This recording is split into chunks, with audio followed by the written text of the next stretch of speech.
If you early birds, that's a take 2 with Matt Roeske. And we're going to speak about much more than just electro or magneto culture. We're going to speak about culture and nowadays culture and back then culture. And we're going to touch on various subjects that I'm sure, I bet, most of you, if not all of you, would really like us, and especially Matt, to touch upon. So stay with us. Coming back in a few seconds.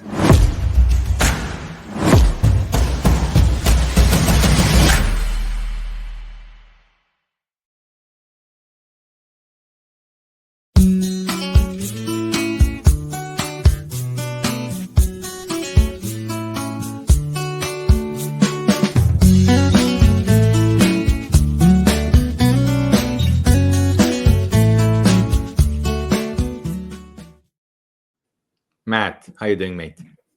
Happy to be here. Feeling good. Yeah, it's good to have you again. Yes, you know, I've been following some of your videos lately since, like, we spoke, I don't know, a few weeks back. And I've been following some of your videos and, you know, most of the stuff that I know. And you probably heard of Lost History of Flat Earth. I mean, the series. Yes, obviously. Yes, of course. I mean, yeah, just to, you know, bring it up. And I would like today to speak about not just agriculture or magnetoculture or electroculture, but I would really love to speak about culture. And I will explain first what I mean, and then I think I will just let you, you know, go within your flow and within your zone. It seems like, and I'm being like cautious here, but I don't have to, but it seems like that we live in an artificial reality. And it seems like that a century ago, 2 centuries ago, 3 centuries ago, and who knows, there was a real reality from the word reality, you know, real reality. And it was connected and based on the laws, the real laws of physics and of creation, the true meaning of the laws of God, the Creator. And it seems like that over the centuries, a force that we may give it names of families and bloodlines and whatever, but a force, some sort of a force, is using our naivety, our ignorance, our goodwill to take us from what is real into the unreal, to take us from what is good and beneficiary to us and gives us prosperity to what gives us, you know, lack of things and sadness and misery. And it seems like that actually what we need to do is fairly simple and easy. It takes some effort, obviously, it takes the willpower and it demands something from us, but then the change is quite easy and it's following the one step after the other. And maybe the best evidence is how widely spread the videos of magneto-electroculture are in the last few months or couple of years around the world, with the work of yourself and Yannick, of course, and various others who are trying it out. Now, on the same breath, I can speak about Lost History of Flat Earth, the series, that maybe not everything there is correct, but, and he admitted, by the way, but still, the majority of it is based in evidences and proofs. We cannot deny them anymore. We cannot ignore them any longer. Now, my question, I mean, I just laid down like the frames without saying the work, but the frames to our discussion. So maybe the question is, what happened? What has happened and is still happening nowadays that we managed unwillingly, in a way, to shift from real world, real reality, to fake or artificial reality. Now, it's funny, and I don't worry, I let you speak as much as you want. It just feels right for me to put some words here and some sentences, because, you know, the way they try and change our genes nowadays seems like it happened in the past, and we know before the flood they were messing up with genes and cross species, and seems like this is what's happening again. And I'm thinking, are we living in a circle, in a cycle that is keep repeating itself, like the samsara of the Buddhists and the Vedics? They speak about the circle or the cycle of life, and we need to come out of it in order to not maybe reincarnate. Yes, but this is just another subject. I'm just saying things have happened before and they are happening again, and it's naturally occurring, but also artificially occurring. What has happened? What caused us to shift from real and truth to unreal and lies? I mean, this can go into multiple different things, and I like that you brought up that documentary. That's a great documentary. It's 5 hours long. You know, it hits on so many different things, of different just ways of looking at things, right? Because that's what happens, is you see something different than the other side in which we've been told. But as for the history narrative and things in which we've seen, you know, a lot of things don't add up, you know, for example, the size of the buildings and all these things. But when we look at it, it seems like there were lots of resets, right? And these resets took place all the time, right? Whether it's a weather event, whether it's a mud flood, whether it's, you know, a ball of plasma on fire, or whether it's some crazy catastrophic storm, or, you know, maybe it's related to DEWs, you know, all these different types of things. And, you know, it just kind of, every time there would be a reset. And as I got into this research and started learning more, you know, they would shift things again. The people who are in the power, or whichever it may be, they would shift things and reset the information too, and then teach the people the new way of doing something. And as each reset occurred, let's just make it really simple. Let's go with the 1800s and 1900s. But as each one occurred, let's say every 20 years, right, there was some big change, that shift that happened. Every 20 years, those people would then lose the information for the next generation and the next generation and those things. So I think, you know, when we really look into this, you know, there were so many of them. And what I've started to realize is that a lot of things are much closer in the timeline than what we were told. You know, for example, you go to Egypt and they're like, oh, this happened 10 million years ago. I don't think it was that long ago. I think a lot of this stuff was very recent. And because of that, you know, when we look at, like, for example, carbon dating, right? A lot of the carbon dating after about 4,000 years, I believe, is 99% incorrect. Inaccurate, yes. Yeah. So, you know, how do we even know what's past 4,000 years? And then also, too, how do we know that that's true, too, right? Because the science is made to tell us what it wants to tell us. So, you know, with all of that being present, it's like, well, then how recent and when did these things occur? When did these shifts occur? Was there planetary stuff that occurred? Was there water changing? You know, was there, I don't know, something that happened in the sky? You know, did things flip? You know, was this like polarity shift or something that occurred where a flip happened? You know, because what's really weird when you get into the history thing is all of these buildings were still around, right? Like these old sacred buildings were around, but there weren't a lot of people. So then it kind of, you know, when you look at this narrative of, you have these massive structures, and then you have dirt sidewalks, and you only have X amount of people, let's say, you know, 1,000 people or 100,000 people, whatever, it doesn't make a lot of sense, you know, because then who built all those buildings? And what for? What if you have only that much people? Why you need all these huge buildings, like with artifacts and specific architecture? Yes. Go on. And that's where we see this shift in the timeline. And I think with these resets, that's kind of what happened. Was you had this very advanced society that was unified across the world, that was building all over the world, right? Because you see the same architecture everywhere, every single country, every continent, everything, even Antarctica as well too.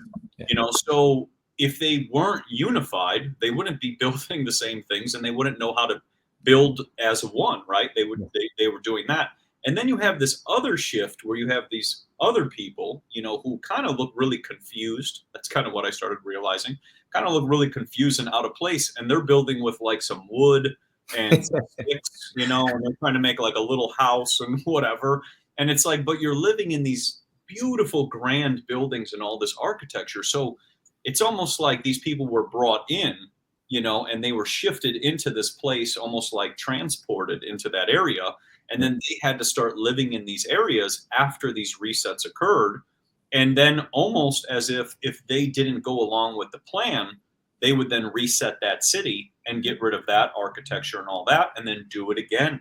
And it's interesting because even when you look at the layers of the earth, we're up here on this part, but there's layers and layers and layers below. And they've shown this with these resets where every time there was, for example, a reset, they would build on the next layer and they would start building up and up and up, but there's still buildings below, you know, and this is with a lot of the sacred buildings, they have layers below, but they put the steps going higher up so that you see the first floor, but you don't realize there's multiple floors below. And a perfect example is, if we're going to go into it, the Egyptian pyramids, right? Yeah. There's 7 to 20 layers below the pyramids that are not allowed to be publicly exposed. So the question is how deep, you know, does that go? And a perfect example related to that is Samir with the Bosnian pyramids.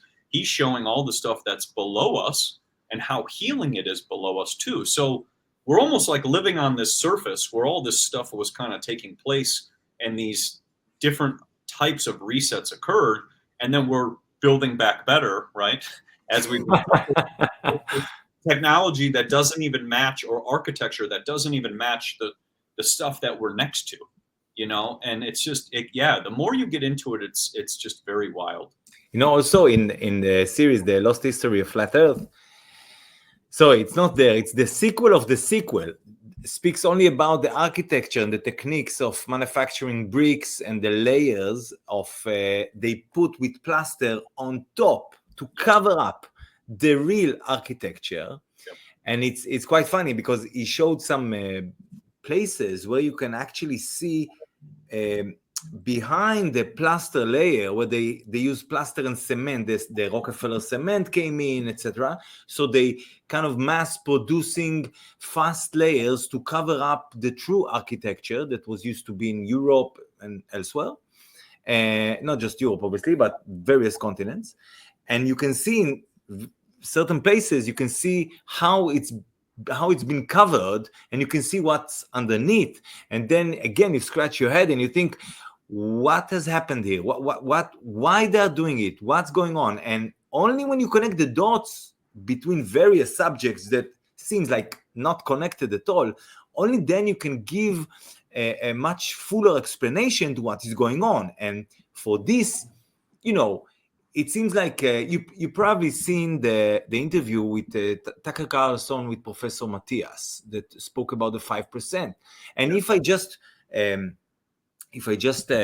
speak about this 5%, yes, he spoke about the corona and all this bullshit pandemic, but if I take now this awaken 5% that maybe we are 15 or 22, I don't know how many are we, but we take this, we kind of woken up to many other layers, hidden layers of reality, that some of them are cultures and architectures and technologies. I mean, hey, the camera was invented at 1820.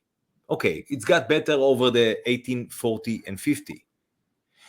But what you showed in one of the videos, and we know these pictures, I'm just referring to one of your videos, is again these buildings and the empty streets and with mud, and you were referring to so how they were driving, how they were walking, because you see men with horses and carriage and this huge building that it doesn't connect. So who was building it and how they traveled if it's all mud and there's no roads, and why the sidewalks are so wide, and how come there were cars 120, 30 years ago, and how come, and all these questions coming up. Now, people may hear us and see us and think, okay, come on, this is just internet bullshit. And we're like, no, these are from books. These are from pictures from books printed in the last century or the century before, when the print was invented and then the camera was invented. So you put together the printing and cameras and you have evidences, which means you have proofs. Now you can actually go to these buildings and see stuff, and then you have evidences and proofs, and then you connect the dots and you think, okay, there's a much bigger, larger, deeper lie going on here, which again brings me back to what you were saying about these resets. Maybe every 100 years, like a large reset, maybe a larger cycle with an even greater reset, like the Great Reset. But every 20 years, I agree, they kind of shift the information, and it's all about information. It's all about our mind and consciousness, how to manipulate us to believe something, and then it becomes real. The unreal become real. The artificial become real for us. Like a boy or a girl who are born today, they don't even know how food is grown because they get it in a plastic bag or in a tin or some other type. They don't know a time with no phone. They don't know that there were inventions, and this is another thing. Also in the video we refer to it, but also it was referred in the Lost History of Flat Earth and various other makers, video makers, etc. That whenever there was technology that is coming from the creator, from the real laws of physics, it was kind of taken over, and a new technology, the artificial ones, was brought forward to the people. Can you refer to this as well? Because I find it really fascinating how they play with technologies to hide more information, more data, and to kind of minimize our brain and our capacity. But obviously, we do not agree to that. No, and we don't. And the thing is, there was a book I was reading from 1902, and it's a perfect example of this. And I showed it at my live the other day. And when you look into the past, you see different things. And it's really important to look at these older books because it was before, they could edit all the things and remove things out like Google does, right? Google always reworks things and says, it's not true and whatever. But also, too, we had the Rockefeller takeover of the educational system in the 1900s as well. So they would teach what they want people to learn about, right? So if the history was different, they would rewrite it so that they would fit the narrative that they want. And like you said, then the children are then disconnected because they go for about 18 to 24 years of this educational system, which is just teaching them pretty much everything the inverted way, right? And this relates to history too, because for example, when I was a kid, they taught us that the pyramids were built with people with ropes and there were people carrying them. Well, let's pick a perfect example from this book from 1902. Okay, there's a bell in Russia that weighs over 400,000 pounds. That's equivalent to about 200 elephants, right? The bell is so large that it sits on a podium and they can't move it, right? It cannot physically move. It just sits on that podium and it's actually partially broken. The other interesting fact of that bell is that bell is 100%, they say, pure silver and pure gold. Wow. So 400,000 pounds as a bell. Now, people could say, well, they were, advanced and they were building bigger at that time or using more material. But think of how much gold that is, right? We can barely find, when we go mining, when you go mining, you usually find about a speck of gold, right? And a lot of the gold that people do find is from when they were destroying these buildings that were made out of gold. And that's where the whole gold rush came from. When people were going, I'm going west because I'm collecting gold. You're going west because they were destroying those buildings which were made out of gold, and people were finding gold all over the place. After those buildings were destroyed and people collected all that gold, they pretty much stopped finding gold, right? And that's why all the gold sits in one place right now for the most part, and nobody's really finding big blocks of gold anymore or anything related to that because a lot of those buildings which were connected were destroyed and that.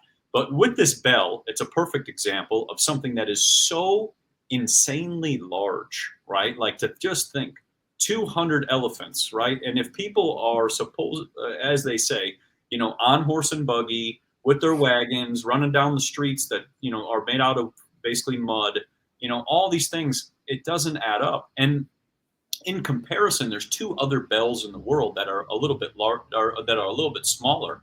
One is in Montreal in Canada, and it's in their cathedral, and that one's about 26,000 pounds. So that's pretty small compared to this Russian bell, which is 400,000. And then you have the Liberty Bell, which they teach us in school about in Philadelphia, right, in 1776, that the Liberty Bell was created, and the Liberty Bell is only 1,500 pounds. But this bell in Russia, which was made in 1733, as they told us, was 400,000 pounds. You know, so things that don't add up in the whole narrative. And as you said about technology, there was another interesting part in this book where they talked about wireless communication. And this was, I thought, a really good one. You had Marconi over here creating the radio. And he died of using the radio. He suffered from multiple heart attacks, and it actually killed him. And they never talk about that because they couldn't sell the radio if they told people that that was leading to those issues. And that's the radio frequencies. And then you had Stubbenfield over here on the other side. And Stubbenfield decided, I'm going to use the Earth's energy to communicate. And what they were doing was he was taking rods and sticking them into the Earth with a wire, and he would hook it up to a little headset just like this. And he could communicate with people up to 2,000 miles away when they stuck around the Earth as well. And this is the same technology that the U.S. Navy uses. When they send out their frequency, it goes on the Schumann resonance of the Earth, and they can communicate all across the world. So, you know, the technology, you get flipped, right? You see one on this side, and this one sells and makes money and makes people sick, right? So they keep pushing this one while they hide this guy over here, Stubbenfield, who said, we don't need to use any of that. He's like, we could just do all of this. And all of his work was pretty much lost. And I say that because the books in which I found, you know, there's only a couple copies of certain ones, depending on like the author and all these things. And if the information is lost in the book, all of their work and everything is pretty much gone. Because when you start to look up a lot of these people on the internet and things, there's not much on them. You know, most of the people with the very advanced technology from the 1800s and 1900s, they are slowly removed off the internet, while the people who they are pretty much wanting to prop up and have us always talk about and always promote, like Thomas Edison created the light bulb, you know, whatever else, those people are propped up and they put them on a pedestal so that they promote them more so we can forcefully learn about them. Just like, and this is a great example, Christopher Columbus, right? Christopher Columbus was the first person to come over here. Meanwhile, there's a map from the 1400s on the localcongress.gov. So this is a public website. You can look all this up. They show all these star fort castles and fortresses in America before he even gets here. So now the question is if they came over on this big wooden boat, right, and they sailed across the ocean, which would be pretty dangerous when you think about it, right? One big storm, and that could be the end of you. But you came over and there's already these massive fortresses that are in star formations and have sound resonance and frequencies coming out of them and canals and all these different things with water. And they even cut the earth, you know, so it's like, why was he coming over on a wood boat? It means that maybe, you know, I kind of see it as the people in America were actually very advanced, right? If we're going with the narrative in which we were told that they could build in a perfect star, you know, and to use materials. The one star fort alone, I think they said it has 150 million bricks. Well, let's go with the population of the 1400s. There were maybe, I don't know, a couple thousand people at that time, right? Because it wasn't inhabited and there weren't a lot of people there. But they're building with 100 million bricks. Where did they get the bricks from? How did they get them over there? You know, who was carrying them? Were they using animals? You know, and all of these questions we have to ask, because when we see people riding down a big street with a horse and wagon with infrastructure that's stories tall, you can see something doesn't add up. And those people look very disconnected. And another example in that book I was seeing was people with umbrellas and all covered, almost like they don't know that the sun is good for them, kind of like they're out of place, you know. And that's kind of how I see it, because when you see people go out into nature, they're usually, you know, like kids especially, they go out and they get in the water and they're running around, but nobody's really in the nature. So it kind of is like it's just an interesting thing, because I notice it's kind of like they're very out of place. So we have to ask questions on why is everybody so out of place and why are these big structures there and who's building all of this and sculpting, right? It's not even building, I've realized. They are sculpting buildings. It's like a 3D printer that just printed this perfect, beautiful, sacred building, temple, whatever it may be. It's perfectly built. It's so detailed and so symmetrical that there's no human error, right? Because a human is going to sit there with this hammer and go like this, and they might mess up and be like, "Uh-oh, it's stone. I can't just put the stone back and fix it." Yeah. So when we look at that, it's like, well, then how did they build it so perfect? And then were they upside down, right? Like that's another thing. Were they upside down, hanging from a rope attached to a ladder, trying to do it? And the story always goes, there were so many people, but people make mistakes, right? These buildings have no mistakes. And what's interesting too is the acoustics and the sounds that come from them are off the charts, right? And a lot of them relate to the free energy and all of the energy that they were gathering at that time. So there's so many different things in which this topic can go into. And just to add, like the fortresses, in order to build them in such a symmetrical geometry, you have to have a bird's view. I mean, you cannot look at it from the earth. So you have to go up somewhere, and most of them actually on plateaus. So you have no mountain to go up to, in a way. Another thing is that the large stones that they used, also in Baalbek, like you have in Lebanon, you have this large stone, which is the largest actually, and there's no stone in that type of soil or composition in that area, similar to what we see also in Egypt, in a way, not all of them. And also, just to add that physically, I went to India. I lived in India many years, so I saw some of the places that were carved out of this enormous stone or mountain, and it's almost unbelievable. But when you see it and you think this is like 20 years ago, you think, wow, this is amazing how they made it. But now, rethinking about it, no, they could not have made it. I mean, something else was involved, some sort of technology. Another thing is that the symmetrical figures, like men make mistakes, right? But machine, doesn't matter which one now, but machine mostly does not make mistakes. When it make, let's say, 10 figures of small people in a stone or 100 figures in a circle, they are all equally. They are the same, exactly the same, and it doesn't make sense. I'm talking about the eyes, the eyebrows, the ears, everything is the same and really high details. And now seeing these things, knowing how much lies we've been fed to, we are obliged to look at other fields like architecture, not just medicine or the health office or viruses. It's much more than that. It's much more, and we owe ourselves this quest, this search. We owe it to our children. We owe it to previous generations, who some of them have lived in truth, but then things have shifted and they shift to our parents, grandparents. They were not aware probably to all these things we speak of. And it's really important, specifically now, and it's something I thought when I heard your video. I don't know how it was back then, but again, it seems like we live in a time when communication is immense. I mean, we can speak and share information and books and pictures and videos and information and knowledge, etc.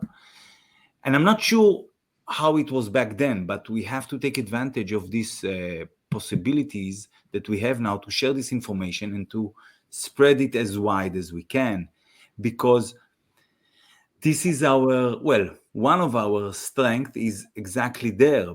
Like you said in the video, it seems like things are shifting towards magneto-electro-culture, and I agree, people even here in Israel, they're really up for it. They take copper and they do a lot of things. Today I bought like a 45 meters of air-conditioned pipe made out of copper. I want to put it in my olive grove. I want to put antennas, stick it to the olive, stick it in the ground. So things are really happening and people really up for it. They need to open more their minds and to share this information. The same they do with, with whirling with, copper, spiraling copper. More people should share more of this information and knowledge to their families. Okay, never mind viruses, never mind now digital currencies.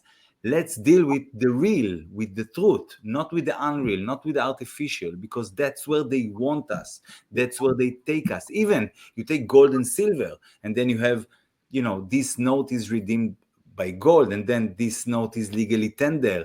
And now very soon you have no notes. You have just, we have already on computers, but soon it's to be digital altogether, and all this bullshit, the Gesundheit passport and all this, weird stuff that coming out of Switzerland and wherever. So I'm just thinking, for me, people need to share more. That's why I'm so excited to bring you again, because of this putting back or putting together the bits and pieces, like on Lost History on Flat Earth. He done really a great job there. Although not everything is accurate, and it's cool, man. I don't want it to be 100% accurate, because you are a man and you make mistakes, unlike machines maybe who build this or some other technologies. And it's okay to make mistakes. If you don't make mistakes, you don't do. When you start to do and when you start to speak and when you start to share, it's okay to make mistakes. And like, Mark Passio, he, back then, 10 years ago, he said, there's two types of, if I can say that, if I'm correct, there's two types of ways. One is to learn everything and only then to start speaking and teaching. But the other way is when you learn something, you immediately start to teach it because you want to share it. And it's okay if you make mistakes along the way. You learn by teaching. And I think that's what we need to do more, to teach and to learn by teaching. We make mistakes and it's okay. What about, if I look at ether and soil and water, and if I think, let's say there's a dome above us, there's no space, all this weird, I'm saying weird, it's not really weird because it's shifting your focus, it's shifting your awareness. Who are we then? In your view, who are we? If we live in a dome, maybe in a still place, on a still plane, and there's no space, or maybe there is, maybe there's water out there, who knows? But who are we then, in your view? That one can go into a lot of things. I kind of look at the Earth as one big magnet, like one big magnet that we're sitting on because of the polarity that you have, where the shifting of the north and the south based on magnets when you're spinning them and how they'll start to rotate. But yeah, as we go up into the air, it's interesting because it gets really, really cold, right? And this is something I think of, all the time. Like when I was flying, that at 35,000 feet, they told me it was negative 65 degrees while we were up there. So now if I go another, let's say we go higher up, right? Let's say we get to 60,000 or 70,000 feet, right? And we keep going up. Is there just pure ice above us, right? Is there some sort of melting that takes place, which transitions into clouds, which transition into water, which then falls down, and if it's that cold, how do you go up there, right? Like if it's that cold, and most of our things can only withstand so much, especially with temperature wise. Think of people who go deep into the ocean, right? They couldn't go deep into the ocean for a very long time because the pressure would actually collapse and completely crush whatever it was that was sending down into the ocean. That's why they didn't send a lot of people down there, because they were concerned that they were, never coming back. But that was the same thing that also happened in Russia. Russia stopped sending people up in the air because they weren't coming back either. They were gone, and they realized that. So, with our narratives in which we've been told where we're traveling and maybe going to these different places and things like that, if we just think about that simple perspective of, let's just say, ice above us or whatever it may be, well, then things don't really add up, right? Because how would we be traveling to go elsewhere? Now, the question is what are we seeing as the reflection, right? What was really cool in that documentary is he showed that if you look at planets or stars or things like that under a type of telescope that's a different type, it'll actually display almost like a cymatic shape instead of the planet in which we've been shown. So That I thought was really cool because everything is cymatics, everything is frequency, everything is vibration. And it's really interesting to think of it in a different perspective instead of something that's a complete, circle that has a shape and whatever it may be. And then when we get into things like the moon, there's other videos I've seen which are really interesting related to the moon, where the moon is like see-through during the day, right? When you see the moon that's out with the sun, it's almost completely clear. You can see, almost like see through it, right? So if the moon is a tangible object in which we've been told, why does it have like a see-through ability, and things that don't make a lot of sense. And the reason I'm hitting on all these different things is just a lot of stuff just doesn't add up to what we've been told. And it's good to just look at it from a different perspective. And same thing when we're traveling. If you look at, for example, the way flights are going and flight patterns, a lot of things don't add up to the way that they fly, right? Because wouldn't you just fly this way or this and whatever else? A lot of the flight patterns don't add up too. And then there's a lot of spaces on the earth in which we might not even be told about, right? There might be different continents or different areas of the earth in which we haven't even explored or been told about. And that goes into that the Disney World map. If you look at the guy Disney with his whole story and everything else, he's got this big map, and it almost kind of relates to like that's the larger version of our realm in which we're living in, and then we're just kind of on a portion, and then maybe people are traveling within that realm or different areas. And I put this all out there. When I first was learning about it, a lot of it was, wait, what? It's very a lot to take in. But at the same time, it's really good to keep a very open mind. And I say that because we have been lied to on so many different topics. So if they lied to us on all those other topics, then why would this one be true, right? Why would the history or the thing that we've been shown, or even related back to, even going back into like, and a perfect example of that is 1909, I think, when the rollout of the radio came out. They put the broadcast of War of the Worlds on by H.G. Wells, and they scared the people to see what it would turn into as a psychological experiment to see what would result. They wanted to see what would happen. A lot of people actually took their life when they heard all that because they actually thought aliens were coming and being invaded. So if we've gone through all these tests and experiments and games, right, then how do we know that any of the other stuff in which we were told is true?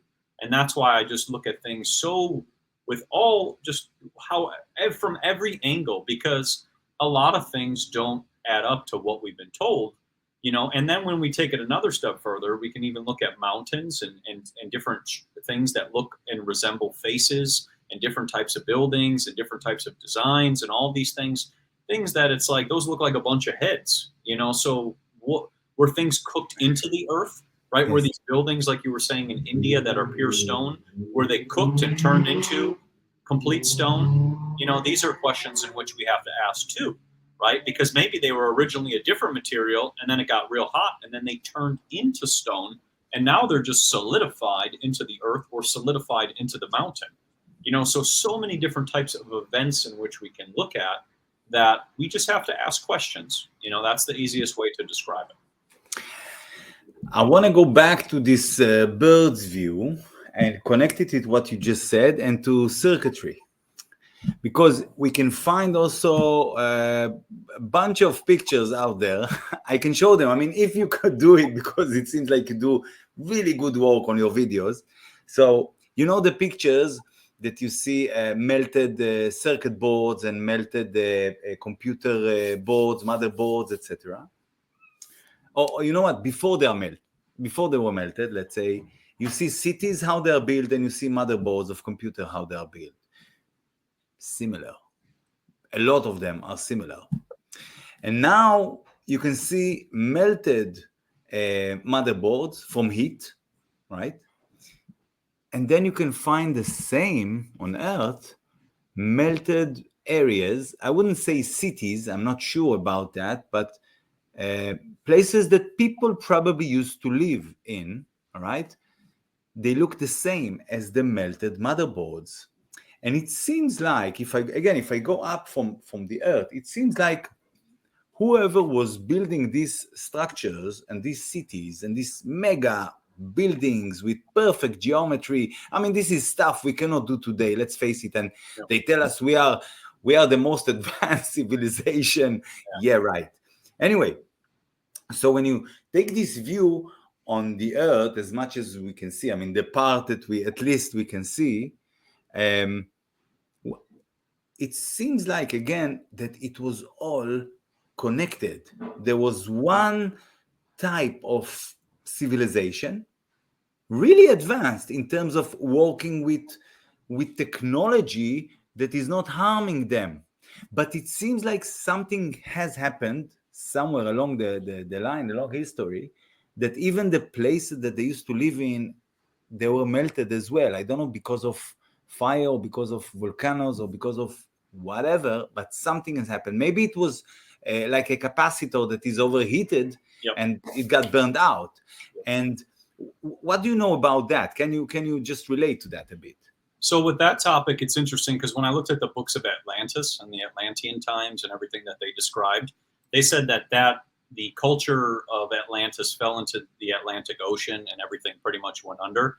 But basically, the technology is exactly what you just said, where the technology pretty much, did them under, and the crystals in which they were using pretty much overcharged and then pretty much just popped. And as they popped, they cooked everything within the vicinity, and then they fell directly into the ocean. So the question is maybe what happened, or I guess the way to look at it is, maybe what happened was there was an overcharge of energy, or like a little sphere, or like those little orbs, that we see, and that orb went up and it kind of popped and kind of changed everything, overnight, and could have cooked multiple things. The other thing too, which was interesting, is there's something called a Fresnel lens, and people can look into that. It's basically a little lens in which can heat things up. And this guy showed how he took Fresnel lenses and placed them over boulders, like big, huge boulders, and he melted them to nothing. So then the question is, was there some sort of, maybe like a something over the top of us that almost like cooked, like almost kind of like what they're trying to maybe do today with our skies. It kind of went horribly wrong, and then it cooked everything instead of cooling that they tell us they're trying to do, whatever. Yeah. So, just things like that. And it's just, it can be multiple different ways. But, when I really start to look at it, it's happened in so many different places, and they had different types of events in different types of places. And I believe Archaics, with his work too on YouTube, he talked a lot about this, where there were these Phoenix events which would take place in different spots, and nobody would know that they were going on. So this whole one area was pretty much cooked out, we'll say. But then the people living next door were like, oh, where's our neighbors? They don't even know that they're not here with us or any of that at the same time. So that's why I say I feel like there's so many timelines of things happening at the same time, but all simultaneously occurring.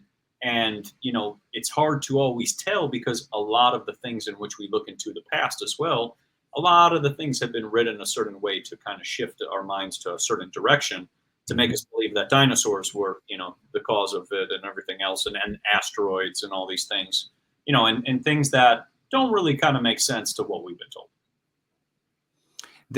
They do have like good imaginations, these guys. I mean, because they keep coming up and inventing stories, and we're like, wow, this is amazing stories. But actually, the real reality is the most amazing story ever. I mean, wow. I mean, to think where we live in, and just think we live in a fifth of Earth, or a quarter, or a sixth, or an eighth.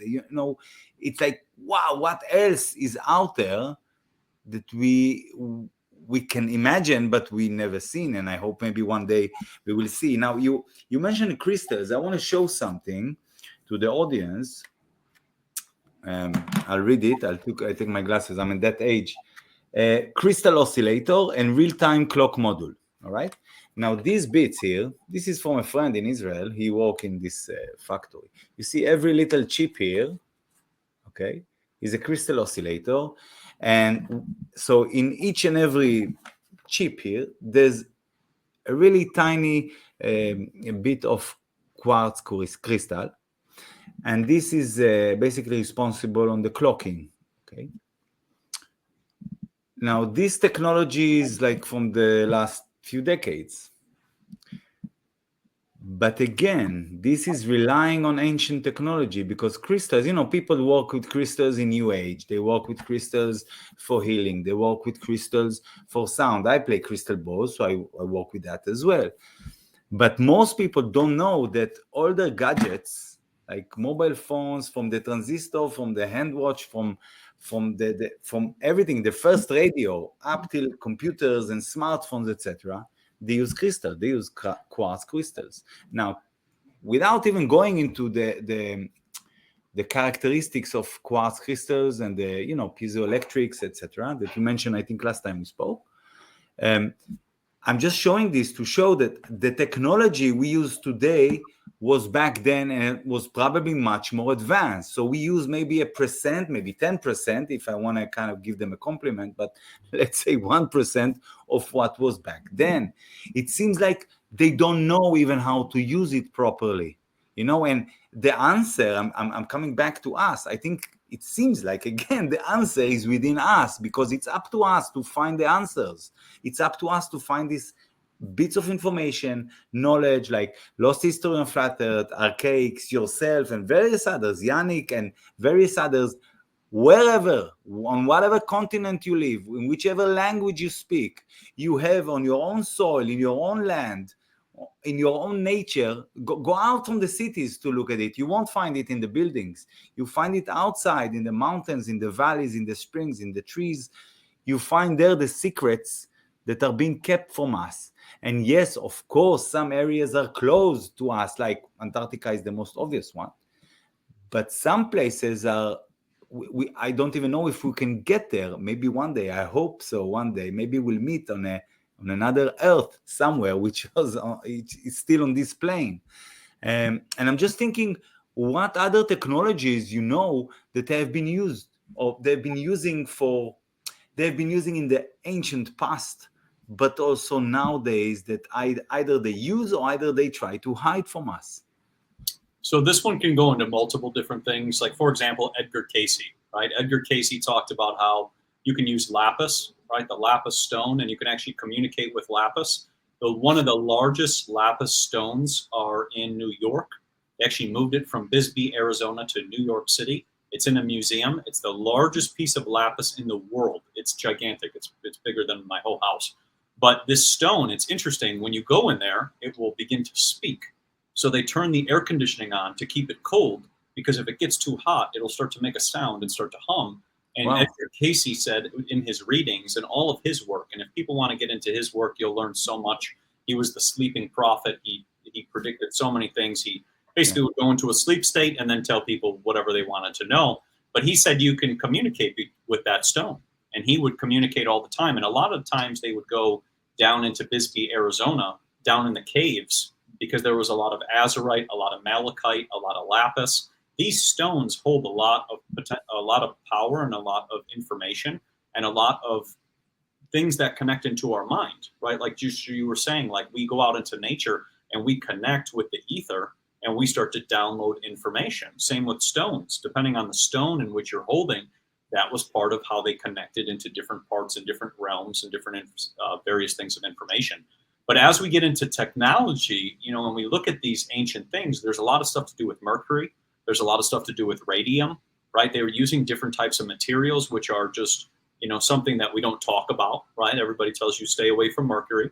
Now, what was interesting is I made a video where I spun mercury in a circle of an electrical meter that measures the voltage. And the faster I spun it, the faster that voltmeter went up and up and up and up and up. And it got to a point in which it peaked, I think, it was like a couple thousand on the meter. And it just kept going up and up and up. And so when you look at some of these old world buildings, they used to have these brass balls, which I believe had iron on the inside. So they were iron on the inside with brass coatings on the outside. And then they had mercury inside of them, and they had these antennas that used to stick off of them. And you still see these on all the temples, the mosques, the churches, all the sacred buildings. They still have that little brass ball right up there. But a lot of times they'll paint over it and then take it down. And just to add, cathedrals, I mean, it's coming out of cathoda. I mean, the word cathoda and cathedral, this is electricity. And anyway, everything is based on electricity, bank, river, stream, current, etc. I mean, it's all based on electricity, then water, then money. Yes. I mean, this is more or less the structure. I wanted to add, we have crystals in our brain. I mean, we know about the ears that we have crystals, but in the pineal gland, we have crystals. And there was, I published it on, I think, 2009 or 2010. I published a research was done in the University of Ben Gurion. I still have it on my website. University of Ben Gurion, I think it was done in 2006 or 5 or something like that, showing that we all have in the pineal gland very micro or very small size crystals, and they were trying to understand what these crystals are all about. I mean, what's the use of these crystals in the brain? We don't know everything about crystals yet. Hopefully one day will come that we will know about it. But it seems like, again, I keep saying it seems like, because I don't want to, stick it as a fact, but still, telepathy, I think it's got to do a lot with the crystals in our brain. This is my assumption, all right? I could totally see that, because the connection that you have between people when you meet people, you actually sync up to them. And then when they're gone, you feel like that syncing is now gone, right? You can feel that syncing of the connection between the mind and between the other person. And that's why we'll feel sometimes when we meet somebody, it's like, oh, I already knew that person. That's because you've already synced up before in the past. And then that pineal gland is connected. The other part of that pineal gland too is your GPS, right? All of us have crystals in the center of our forehead for the GPS and navigation. It's kind of like determining when it's about to rain, right? Someone's going to go, oh, it's about to rain. It's going to rain in about 30 minutes. Same thing. Those crystals, they get squeezed, the pressure changes, and then all of a sudden they are determined to state that it's about to rain. Or they might get achy and pains because their bones are being squeezed, because there's crystals in your bones that also determine that the storm is coming as well. So there's so much with the crystal factor and the squeezing factor and the compression factor.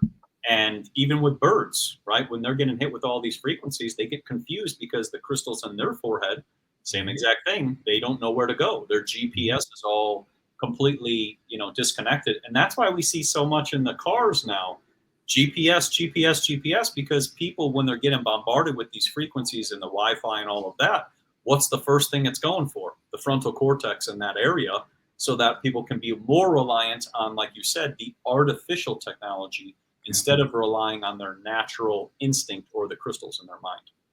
And they even tell us artificial intelligence. Yes. I mean, it's all out here. I mean, we just have to connect the dots. We don't see, it's like shifting our focus into what is real from what isn't, And I want to go back to the crystals because, before I asked you, who are we? I mean, in your view, the way you see things, obviously you went, like many of us, into a crash course of what is life, in the last 3 years or whatever.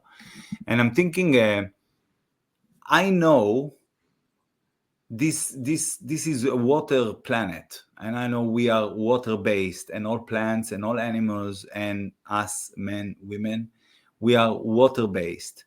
And the sky and the clouds and the rain, everything has mostly water. Even the air on a dry day has water. And given water, crystals, ether, magnetism, I want to ask you again, who are we? I mean, I would kind of see it as that we are just these, like you said, water beings that are roaming around on something that is like a plane, if you want to say it too, as a plane of water, right? I mean, there's studies which have shown that scientists have said that there's oceans underneath the ocean, right? So how does that make any sense? And especially when they tell us we're running out of water all the time. We're on a water planet and there's water below the ocean. How can we be running out of water? Things that don't make a lot of sense. And then, in relation to that, I feel like, we are part of that very advanced society in which used to also be around, but we've forgotten. We've forgotten our true talents and our true our true abilities, right? They've been dimmed down. That's basically what it has. And I feel like, you know, all of our lineage is connected to this. It's just, if we went through kind of like a memory loss situation, then we would be like, oh, where are we? But we're part of all of this, you know. And then the whole thing that I started seeing is the whole reason a lot of this is not taught, like all of the things in which we just talked about and everything else, is because it can cause people to be uprising, right? It can cause people to realize that they've been lied to on many different things, right? It's much easier to divide us and say, well, I came from here and I came from here and blah, blah, blah. But what happens if we all came from the same place? Right now, we're once again, a unified, advanced society. So I kind of, see it in a very different light now. And I feel like because of the internet, it's all connecting us to understand more about everything in which we're talking about today, and having that ability to connect and really see that we are much more capable of doing things than we really think. For example, nice, simple, easy example is, if you can go outside, you can draw into the earth, and you can basically alter the weather, right? Just by your thought process alone, because you're altering the ether, everything that's flowing, right? So it can make it hot, it can make it cold, it can make it windy, you can make it all these different things. Now, when you group people together and they become unified, they become even stronger. Kind of like the Avatar, right? That movie was kind of showing these huge trees and all this very advanced society. And then you have these weird people who are trying to ruin it all, per the usual, and trying to get rid of that. And I feel like that's what we are a part of that, when you really start to look at it. And even us just connecting through this platform and all of the other things too, we're very in sync with one another, right? We didn't just meet for fun and decide, let's just do some interviews. No, we're all on the same wavelength. And I think that wavelength, personally, is increasing each day. That's why they're trying to come out with, like you said, all this digital nonsense, and you won't have anything, but you'll have things, and then you'll be happy, and just goofy stuff. They just make up funny narratives, and funny slogans to try to sell it. But in reality, the conscious minds of all of us, and the crystals and the water and all of that, I feel is awakening on so many levels. And that's what's going to change things very quickly, very fast, and then cause a revolution, right? That's kind of what I see is occurring as we speak. And that's happened with the electric culture and the magno culture and all the stuff that's happening now too. It's just growing. And it's because people are over a lot of the stuff, and our systems have been so broken for such a long period of time, that people want the truth. And I don't think 23andMe and all the Ancestry.com and all of that is actually telling us the truth, because those two are owned by BlackRock and Vanguard, right? The same people who also own everything else in the world and also manipulate all of everything in which we are told. So, my narrative, or my, sight on this is that we are much more than what we have been told. And we really have to realize that. We have to boost our self-confidence and uprise one another and bring positivity and change and all these things, and show different examples. And that's why that was why I started making videos, because I decided this stuff needs to get out here, and we need to talk about these things, because we are much more connected than we realize. And if you take, for example, water, and you place it next to another piece of water that, for example, looks like a snowflake, that water will take on the snowflake image as soon as it's next to it, right? So all of us sync up much more, but they're trying to divide that so that we cannot see our true potential. It's funny. I mean, it's not funny, but I'm saying it's funny about water, that there's a lady I think in New Zealand, and she works with water. You know who I mean? Yeah, Veda Austin. Yeah. All right. So she's doing amazing work, because she's like kind of taking Masaru Emoto work and bringing it nowadays, that actually water takes everything in. They show you everything, and it's amazing work. I showed it in one of my live videos, I don't know, a couple of weeks ago, and I would like to host her as well, and to show some pics and let her speak about it. And I'm saying this because, and you touched upon, we are on the same wavelength, all right? And this is worldwide, and I totally agree with you. I mean, it doesn't matter where you are, what language you speak. We are on the same wavelength here, and this is something that I don't think happened in the past, at least in the past that I know of, obviously. So because it seems like it was back then, but I was not then. So I don't know what was then. I just see now that there's so many people waking up, and I'm kind of dividing it now, although it's still one, because many people are waking up to the evil of the world, you know, to the bad doers and the bad deeds of the world. And they are like, and I know it. I kind of, when I woke up in 2008, it was mostly to that stuff. All right. I mean, the pedophile families, the royalties, etc. But then you have to wake up. I mean, to wake up is to exactly what we speak here, because this is our nature. And you have to wake up to your nature and to your inert being and meanings, and not what they are trying to do to you. Yeah. You have to use this as a step maybe to go up and to go out of this level of consciousness that they want to keep you in order to take it to the next step. And I want to ask you, what in your opinion, in your view, what, or practically, maybe not yet, maybe just put some, you know, copper antennas in the ground for now, it's okay, and watch some videos, I don't know, but practically, what can we do in order, A, to bring more people to this wavelength, and B, take ourselves to the next step or to the next wavelength, you know, raising the frequency. You know, my slogan is raising the frequency. How we can raise our frequency even more? I would say, you know, going out and getting connected with nature, like of all things, you know, and that's kind of what did a lot for me. Spending a lot of time in nature, you know, doing a lot of chanting, doing a lot of meditation, you know, studying nature, observing nature, getting connected, you know, just looking at things, and things would just appear in my head, you know, and I was like, okay, I kind of think I figured it out. And with a lot of sound frequency, I would do a lot of chanting where I would place my hands like this around my ears, and I would do a lot of chanting, and I would do kind of like binaural beats, kind of like how Can you give us an example now? So I would make, for example, like the E sound, like E, right? And I would chant at a very, very loud, it will be too loud for this podcast, but at a very loud sound, kind of like when you hear, you know, prayers in the air too as well, when they do the prayers as well.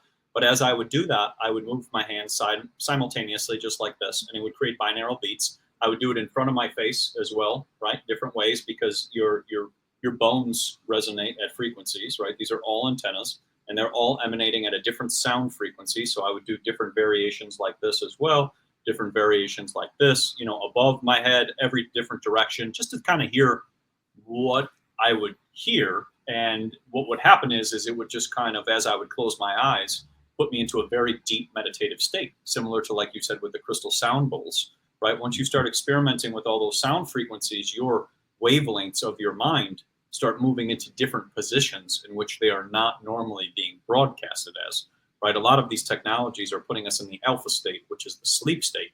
They're disconnecting those wavelengths from connecting. So as we could get more into nature, get more into sound frequency, different types of vibrations, all of these things, our minds will naturally just wake up. And as we take care of our body too, right? Like really, like as you talked about Veda Austin and getting into water, you know, healing the body, eating organic, right? Cleansing the body, doing a lot of fasting, you know, making sure that the body's at its highest standard, right? The brain will be at the most optimized standard too. So then that can allow us to then connect to higher amounts of information. The other thing person can do too is go see these sacred buildings and these sacred places, right? Just start going and looking at old buildings and old world buildings and these things, and start just walking around.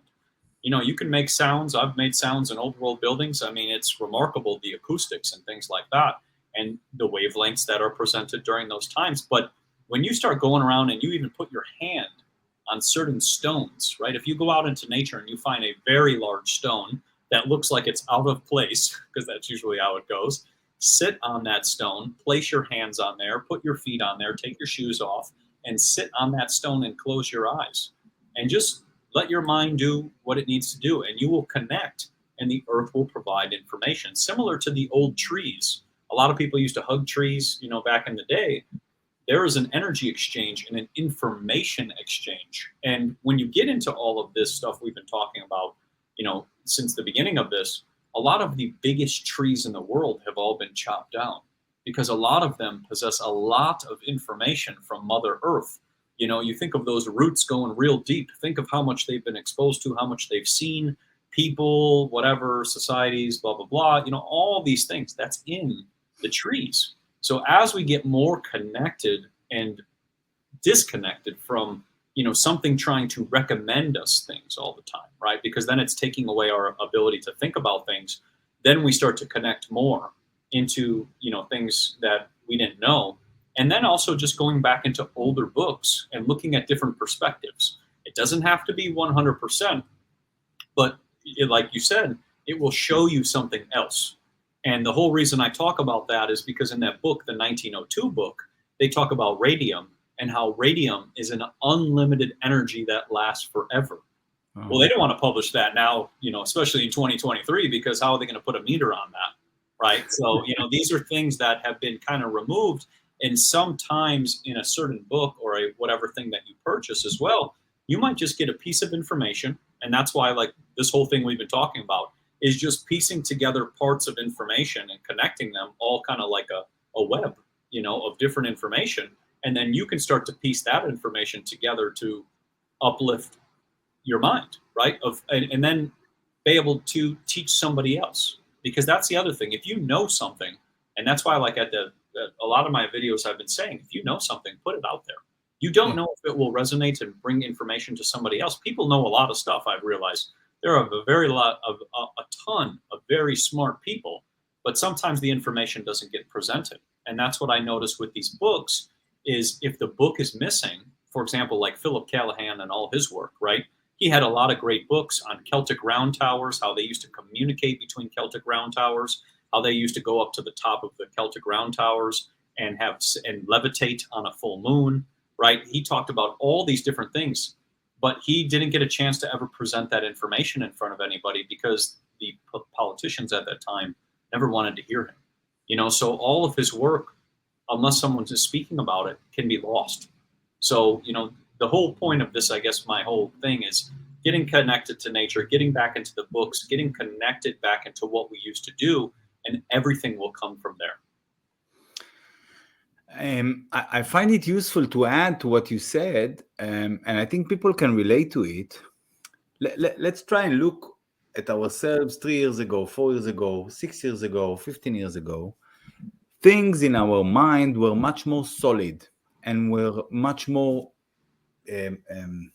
right or wrong, all right? I mean, this is true, this isn't. I mean, if, let's say 15 years ago, someone would come to you and tell you, you know, the earth is flat, and you're like, all right, yes, all right, mate.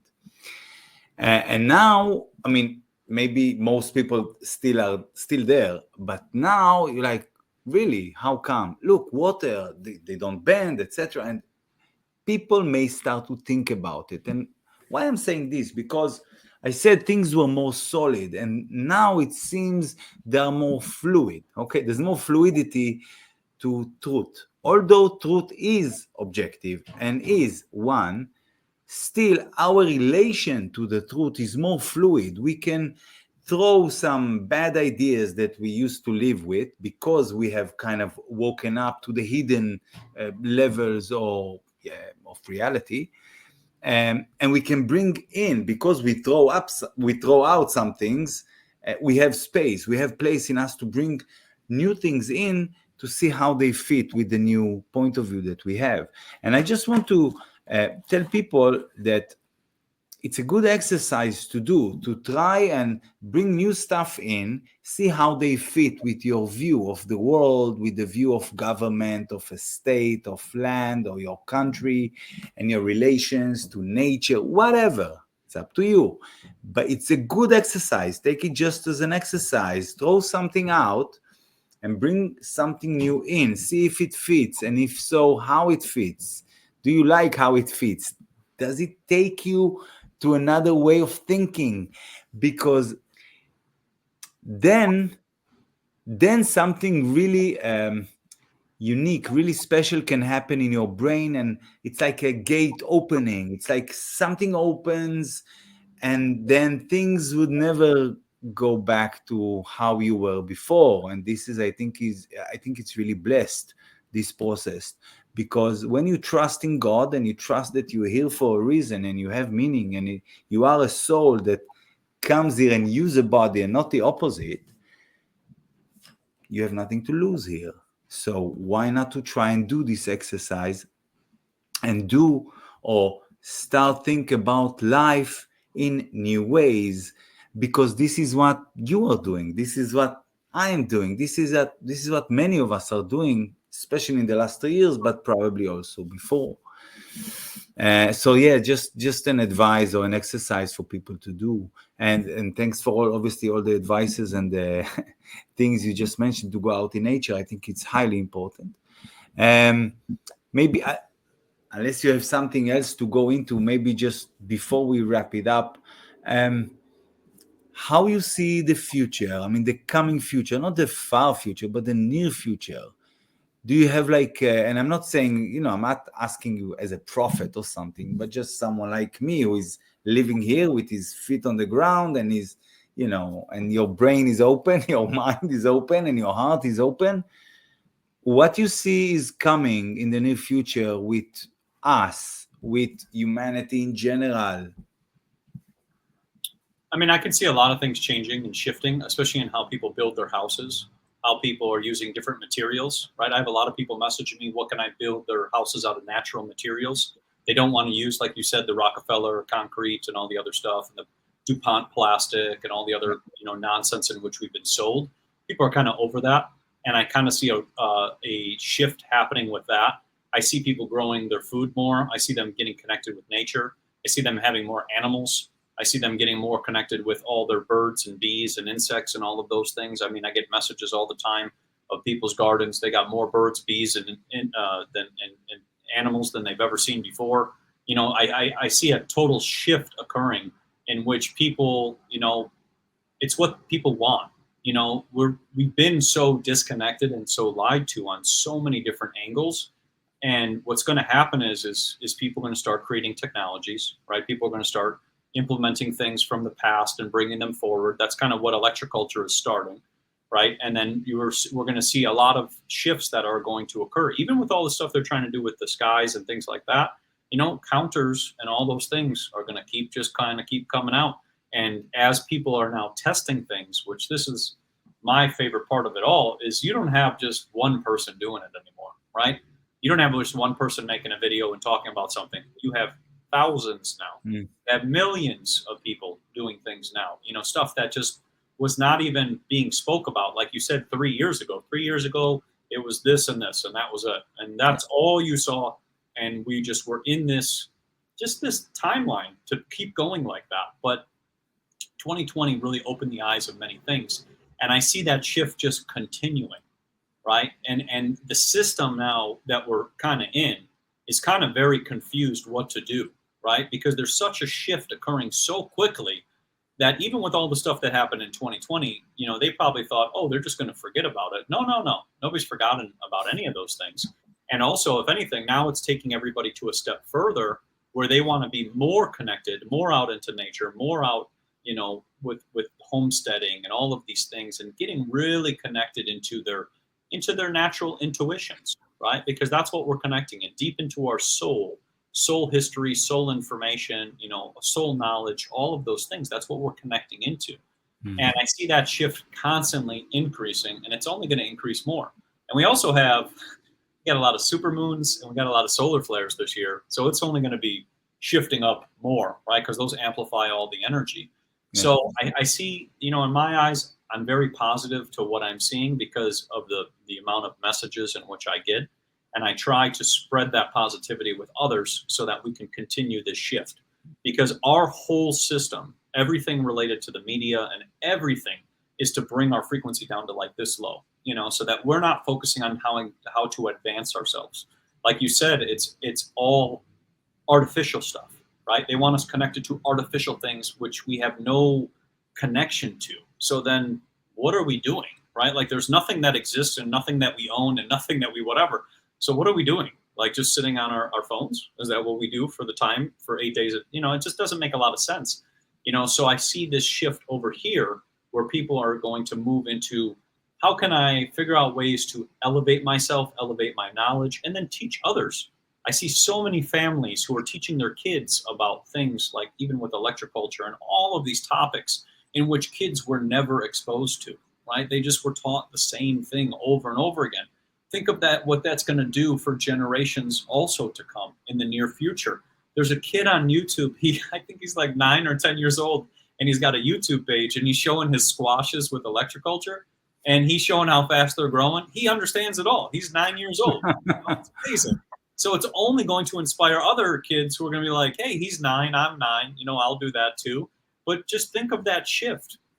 That's such a shift in such a short amount of time. And with everything that's coming about related to, like I was saying, the mercury, the radium, all these different technologies, the cathodes and different types of energy capacitors, and all these things, it's only going to open the minds more. And that's the part in which, when all the people are doing it, or even let's make it really simple. They tell us there's 8 billion people on the planet. Well, let's say just 10% of those people do this, right? That's 1 billion people. I'm sorry, that's 800 million. But 800, yeah. Well, just plus or minus, let's say just 1 billion people did all of this and started really opening their minds. Holy cow. Think of how different that could change overnight. And that's what I see is occurring, where it's happening faster and faster. And so at this pace, there's only a lot of positivity in my eyes coming forward. And also because people are kind of over a lot of the things where they're not complying or doing what they are told to do anymore. And once people stop doing that too, now they're going to go start learning and doing other things, which is going to then, they're going to teach their other generations too. So I see it. I see shifts in so many things, and I just go with what I get on the daily, and what I see. And it's just remarkable to see the change in just such a short amount of time. And like I said, from just putting out some videos, like how fast things can just go. And that's, I think, the true potential of what we should use this technology for, is connecting to every person across the world so we can spread information and help assist one another instead of, attacking one another and all this just whatever, because that's not gonna raise the vibration of Mother Earth. It's only going to keep us at this low level frequency in which we can be controlled and manipulated. So I'm all about this high level frequency. How many people do you reckon were exposed to magneto-electroculture videos over the last, let's say, year or two, whatever? Well, so if we go on TikTok and you type in cultivate elevate, the hashtag, it's at 2.4 million views. So that's quite a lot. If you go through some of the videos that we did on Instagram, we had quite a few that hit a couple million and then just kind of went off from there. If we go by even just our website and how many people we've had come to our website and then share the information and whatever, I would say you're probably close to maybe 10 or 15 million people in just the last 1 year. And I say that because of the messages and the comments and the responses and all of the things in which I've seen, and the way that the information just spreads. And now, even with a lot of the stuff that I've been doing, as the translations are now going in all these different languages. So now we have information going out to every country all over the world. Yeah. And that's where I see it just growing even more. Like, for example, in a lot in South America, people are sharing all the videos and they're translating every single thing and putting it into theirs, and then building their own website and then testing electroculture and all these things. So I see it going all over. And yeah, in a short amount of time, about 1 year, I would say probably about 15 million or more people. You were saying 1 billion or maybe 800 million, like 10% would be exposed, then such and such will happen. Hey, I'm like, give me 100 million and we're good, we don't need even that larger number. If now, let's say we are on 15 million, 6 times that, I think we're in a different place altogether, because then the faster the information spread, and that's what we need, like this sharing the information and bypass the algorithms, that the artificial algorithms that kind of try and keep us in place, and Matt Roeske, anything else you want to add, or we can just wrap it up? It's all right. I think I hit on it all, but I think, we'll definitely, like I said, just keep an open mind. That's the whole point of this whole talk, is just think of things from every different angle, and don't, take everything with a grain of salt, whatever you've been told. Just look into things and look from different angles, because, I at one time believed a lot of things, and all these things that I thought were correct at that time, a lot of those things I don't believe at all. And I've learned aren't correct.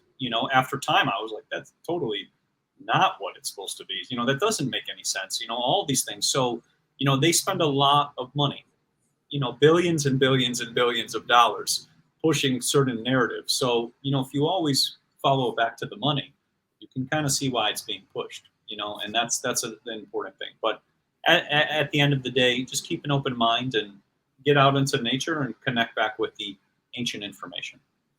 And by the way, this is true science. I mean, what you just said, keep all possibilities, options open, go to nature, observe, learn from nature. This is real science and not what they teach us. And I think it's really important, because a lot of people, they still look for the scientific facts or research, and they still maybe didn't get the idea how it works, the science thing. And we know that the public science is paid for by the cartels. And true science is to keep all options open and to be able to learn new things and to upgrade your understanding. And I think this is what you just said. So for all of you out there who really like science, this is real science. Yep. Matt Roeske, thank you very much, mate. Thank you for having me. Thanks for all the work you're doing, and thanks for this talk. And hopefully we'll speak very soon. All the best. God bless. Bye-bye.